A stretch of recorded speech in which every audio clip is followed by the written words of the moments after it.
이처럼 이 말씀을 들었던 아브라함은 어떻게 하냐? 장막을 옮겨서 헤브론 지역으로 자리를 옮겼습니다. 그리고 거기서 무엇을 합니까? 단을 쌓고 하나님의 이름을 불렀더니 여러분에게 하나님의 약속의 말씀을 주셨습니다. 여러분은 그럼 뭘 해야 합니까? 하나님, 저는 하나님을 부르짖으라고 말씀하고 있다는 거예요. 여러분들의 복의 근거가 어디에 있습니까? 이 세상에 여러분들이 한 주먹을 걸어서 땅을 미치고 치려고 10원짜리 한 장 구할 수 있습니까? 제가 돈을 꼭 가지고 얘기를 해서 그렇지만 여러분들이 구하고자 하는 것들은 오늘 한 종일 거리를 헤매며 구한들 그게 구해지는 것입니다.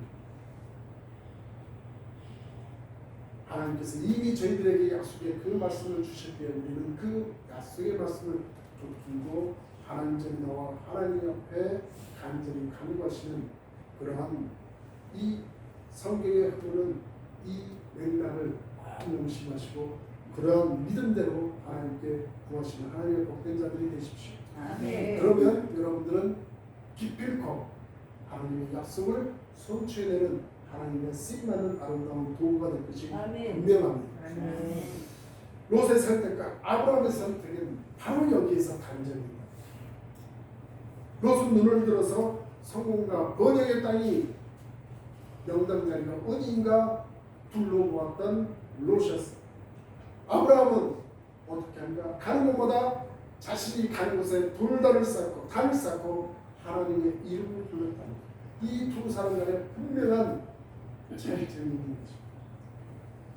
아브라함은 하나님과 교제하는 것에 최우선으로 두었다는 것. 롯은 번영과 성공에 큰 관심을 두었죠. 그래서 저와 여러분에게 눈에 보이는 좋은 것이 눈에 보인다 해서 그것을 선뜻 붙잡지 말라는 것입니다. 붙잡을 때 하나님께 구하고 하나님의 함께 하심을 먼저 구할 때 그것을 선택해야만 한다는 것입니다. 하나님의 약속을 기다리며 살았던 아브라함의 믿음은 소돔과 고모라 땅에 전쟁이 일어났을 때 확실하게 증명됩니다. 엘라망이었던 그돌라오멜 이 동맹군이 소돔과 고모라를 기습해서 모든 전과 양식을 다 빼앗아가. 그래서 그곳에 있었던 조카 롯도 다 빼앗기고 말아. 그래서 이 소식을 들었던 이 아브라함은 군대를 만들어서 이 조카의 가족을 구했습니다. 구했더니 그만 이 소돔왕의 왕이 너무너무 좋아. 그리고 이 아브라함이 뺏어갔던 그들의 재산들을 다 찾아가고 나니까 소돔왕이 오히려 그것을 이것들을 네가 찾아온 것들을 다 네가 가져가라 이렇게 얘기해요. 그때 아브라함은 어떻게 했는지 아십니까? 그는 하나님께 손을 들어 맹세하기를 이렇게 얘기해요. 당신이 나를 부자로 만들어줄까 하여 당신의 것은 실 한 오락이나 신발끈 하나도 받지 않겠다라고 얘기해요. 자신이 목숨을 걸고 싸워서 가져왔던 그것인데 그것을 소돔왕이 원래 자기의 그 땅에 있었던 거기에 네가 가져왔으니 다 주겠다 하더라도 아브라함은 네가 나한테 부자로 만들어줬다고 나중에 그런 소리 할까봐 그게 싫다. 나는 하나님께 손을 들어서 맹세하기에 네가 주는 건 아무것도 안 받겠다 이렇게 거부했던 아브라함이었습니다. 보통 사람 같으면 이같이 할 수 있을까요? 아이고 이게 웬 뻔이냐고 다 내 것으로 취하고 말이죠. 나에게 출세길이 보장해준 이 길들을 어찌 마다할 수 있겠습니까? 하지만 아브라함은 이 소돔왕의 호의를 거절하고 왜냐하면 아브라함은 롯의 생각과 달랐기 때문에 소돔과의 동맹은 곧 그 사람들의 방식대로 살겠다고 하는 그 조약을 체결하는 것 같습니다. 그러니까 결국 이 아브라함은 롯처럼 자신의 재물이 많아지고 그러니까 더 좋은 곳으로 재가 감염되어 있는 그 소돔과 고모라까지 쳐들어가서 거기서 내 쥐를 더 넓히고 살겠다는 이 세상의 종욕대로 살겠던 이 롯과는 달리 아브라함은 이 죄 속에서 계속해서 허덕이면서 그 사람이 주는 거에 호의호식하시며 살면서는 도저히 안 된다. 나는 그 굳센 믿음 하에 그 소돔의 호의를 단칼에 거절했던 것입니다. 바로 이런 아브라함은 죄를 쌓게 되고 또 쌓아가는 그 죄로 인하여 마음이 변해버리는 그러한 죄를 본치 않기 위해서 아브라함은 단칼에 거절했던 것입니다. 다시 말해서 소돔왕의 마음을 기쁘게 하는 것보다는 하나님의 마음을 기쁘시게 해드리는 것이 우선이었다는 이 아브라함. 그 이유 때문에 소돔왕의 그 호의를 단칼에 거절했던 것입니다. 하나님께서 아브라함을 갈대아 우르에서 뽑아내신 그 목적도 바로 여기에 있습니다. 갈대아 우르는 이방인들이 우상 숭배하는 곳이었어요. 그곳에서 아브라함을 특별히 끄집어낸 이유는 그곳에서 우상 숭배하지만 세상과 구별된 삶을 살게 너는 살아야 된다고 하나님께서 그렇게 구별하여 불러냈다는 것입니다. 이처럼 하나님의 백성으로 구별된 삶을 사는 것이 바로 아브라함을 부르신 목적이요 사명입니다. 바로 여러분들을 이 세상 가운데 내놓고 있지만 그래도 하나님께서 하나님의 자녀로 부르신 그 이유는 바로 이와 같다는 것입니다. 하나님의 백성으로서 구별된 삶을 꼭 살아달라고 우리에게 명령하시고 우리에게 그러한 목적을 부여하고 계시다는 것입니다. 이것이 아브라함의 복이며 우리의 복이 된다는 것입니다.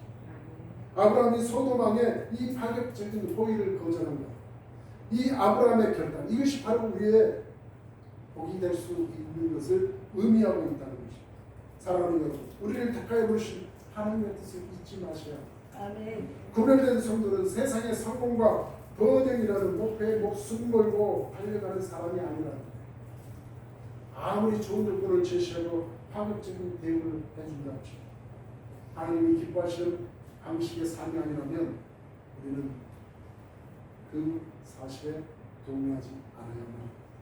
분명한 하나님의 뜻을 이루어가는 그 목적, 의식을 가지고 살아가시는 그리스도인이 되어야 한다는 것입니다. 아브라함은 소돔성으로 들어간 조카 롯의 허무한 결과를 보았던 이 세상을 쫓아가면 결국 한순간에 없어져 버리고 마는 조카의 그 삶에 자신이 가지고 있었던 그 모든 재미, 그 끝을 보았던 아브라함은 정말 하나님께서 부르신 그 목적대로 삶을 살아냈던 것입니다. 바로 롯은 자신이 가지고 있었던 그 모든 것이 하루아침에 누구분이 되고 말았습니다. 사람의 운명이 바로 이런처럼 하루아침에 허무함으로 돌아갈 수 있다는 것. 그래서 악인의 깨를 받아들이지 아니하고 걸어야 할 길을 바로 알고 걸으니 앉아야 할 자를 가려 앉아 앉을 줄 아는 이런 분별력과 통찰력은 하나님의 약속을 믿음으로 바라보는 사람들에게 주신 지혜가 아닌 것입니다. 여러분들은 그런 다 지혜들을 가지고 계십니다. 이것이 바로 참 복이 된다는 것입니다. 아브라함이 이스라엘 사람들에게 아버지로서 큰 존경과 인정을 받는 것, 그가 남긴 재산과 규모 때문일까요? 물질이나 명예로 친다면 아브라함보다도 애굽의 국무총리가 되었던 요셉, 증손자 요셉이 더 큰 영향력을 가졌을 것입니다. 아브라함의 떠오르는 것, 그것은 무엇이냐? 하나님의 약속을 바라보며 기다렸던 그의 믿음입니다. 하나님의 약속처럼 그의 이름은 창백히 되었습니다. 이 구약의 이스라엘 사람들의 후손들뿐만 아니라 우리 신약의 하나님을 믿는 하나님의 백성들도 믿음의 조상 아브라함을 우리는 높이고 있습니다. 하다못해 알라신을 모시는 이 이스마엘의 후손들도 아브라함을 자신의 아버지라고 부르고 있습니다. 하나님께서 그 약속하신 그 말씀, 그 이름이 창백해 되는 데는 확실하게 약속이 이루어졌던 것입니다. 아브라함의 결말과 롯의 결말을 한번 보겠습니다. 롯의 마지막을 말합니다. 롯은 불 속에서 겨우 끄집어낸 조그만 구원을 이루어냈어요. 평생 부리웠던 그의 재산과 명예는 소돔과 고모라가 타버렸을 때 다 사라지고 말았습니다. 천사가 롯과 그의 아내와 두 딸들을 손을 잡아 끌어내지 않았다면 그런 멸망의 땅이었던 소돔과 고모라에 그대로 있었을 사람. 도망할 때 절대로 뒤를 돌아보지 말라고 하는 천사의 경고에도 불구하고 롯의 아내는 기어코 뒤를 돌아보고만, 그래서 뭐가 됩니까? 소금기둥이 되고 말았어요. 롯의 아내는 지금까지 소돔성에서 지냈던 자신들에게 이루었던 그 모든 것들을 놓치기가 싫어서 뒤를 돌아봤다. 결국 그의 결말은 소금기둥이 되고 말았어요.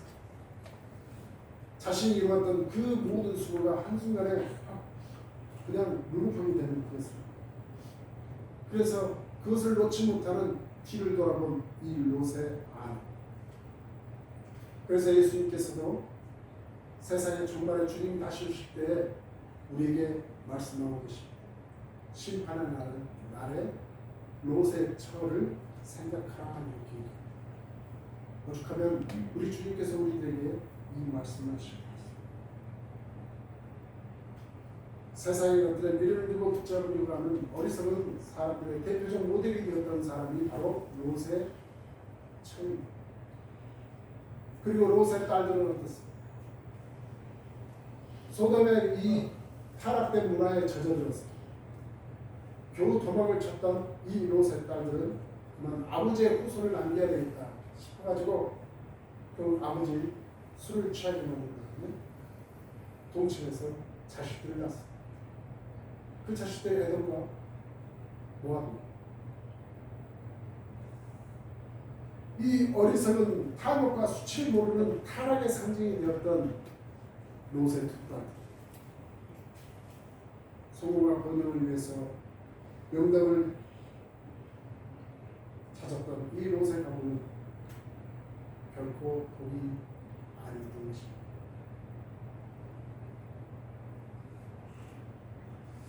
어떤 몇 명이 있었던 어느 교회에 장로님 권사님이 가정에서 공장에 큰 문제가 발생했어요.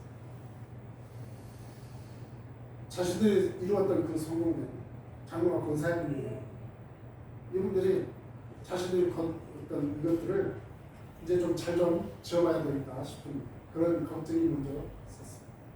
그래서 저택 부지를 정하려고 풍수지를 하는 사람. 그래서 이 풍수지를 하는 사람이 찾아왔어요. 명당짜리 하나를 정해줬다. 도대체 무슨 생각으로 이 장로님과 권사는 그렇게 했습니다. 해가 잘 드는 양지바다고 배삼여수 물도 잘 빠지고 좀 쾌적하고 건강과 인생을 위해서 이 자연환경적인 이것을 잘 갖춘 곳이라면 크게 나쁘지는 않을 것 같은데, 그런데 이 명당자리를 찾았던 그 이유가 거기에 집을 짓고 또 거기에 귀거해야, 그리고 거기에 묘를 써야 후대가 복을 받고 가문이 번성하고 압제로부터 벗어나고 애국이 따르지 않는다는 사고방식으로 이 집터와 묘집터를 고르는 생각, 이 풍수지리학자를 불러냈던 이 장로와 권사, 그들은 그리스도인답지 않았다는 것이죠. 세상 사람들이 모두 그렇게 한다고 해도 그리스도인들은 아무 생각 없이 이 세상 풍습을 쫓아가게 되면 안 된다는 것입니다.